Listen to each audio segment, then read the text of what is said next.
Hey everyone, and welcome to Carrie's Garage. And on this episode, we're going to take the cylinder off of the Puch 250 SGS or Allstate SR250, since that's actually what it was badged as, but it's really just a Puch. Because I need to measure the piston, because I finally found a supplier in Europe who has them in stock. I just need to send them the diameter of the piston that I'm looking for my current setup, and it's going to take a while for them to get here. But once I get them, I'll be able to put it together and actually be able to get this thing running.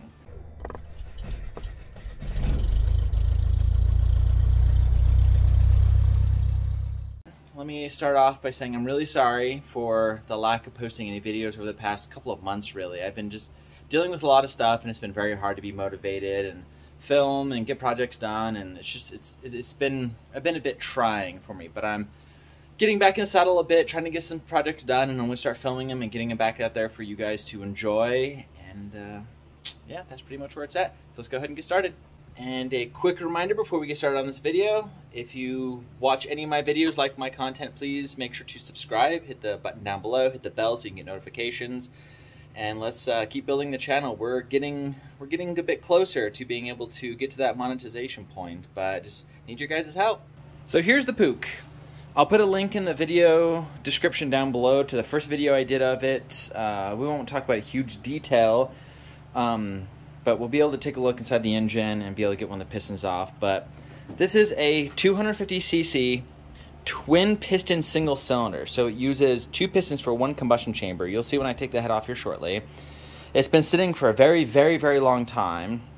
And when I got it, the cylinders were locked up in the bores, and I was able to get it free, but the pistons got damaged a bit and the rings were just completely destroyed. So we're just going to go ahead and replace them. But let's go ahead and get the seat and tank off. Now when I got it, this was all apart and the head was off, but I put it back together just so parts wouldn't get lost. So it'll be fairly easy to get everything taken apart.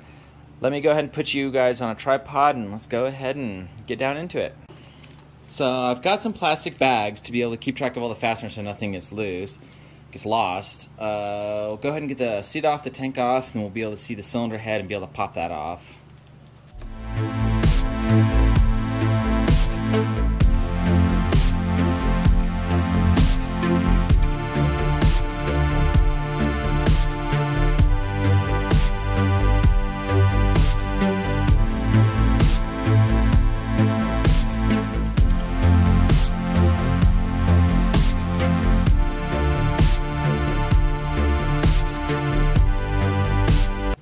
Now the gas tank's pretty easy. It's not hooked up to anything, and I didn't even tighten down the bolt.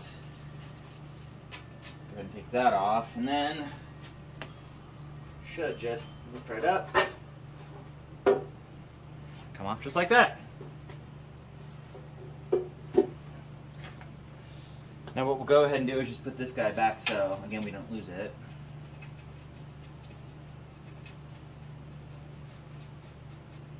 And there we can see the engine. Got two spark plugs, carburetor's down here, which is just sitting there, so put that back in its box. Take the exhaust off. You know, it's like I said, I didn't completely put this thing together when I got it. I just made sure parts wouldn't get lost.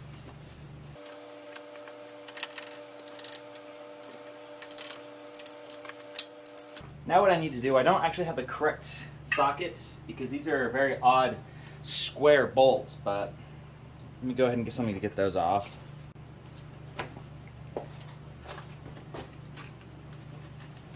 So I did find that a 9mm 12-point will work. I am going to order the correct socket for when I end up putting this thing back together.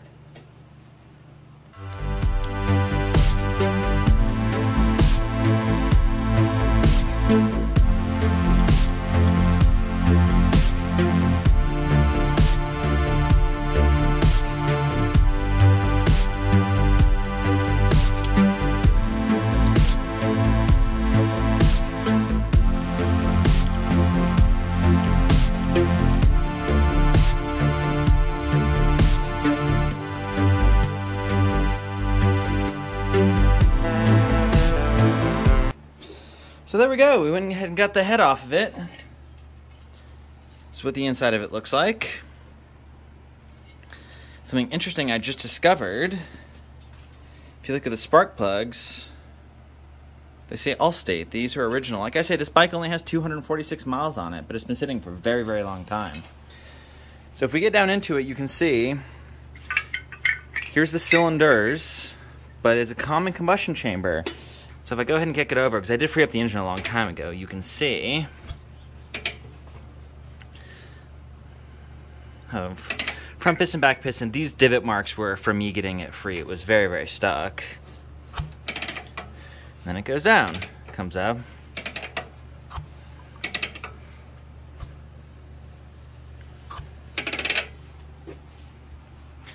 So now I just need to get the pipes off. We'll disconnect the cylinder base nuts, and then we'll be able to slide this off.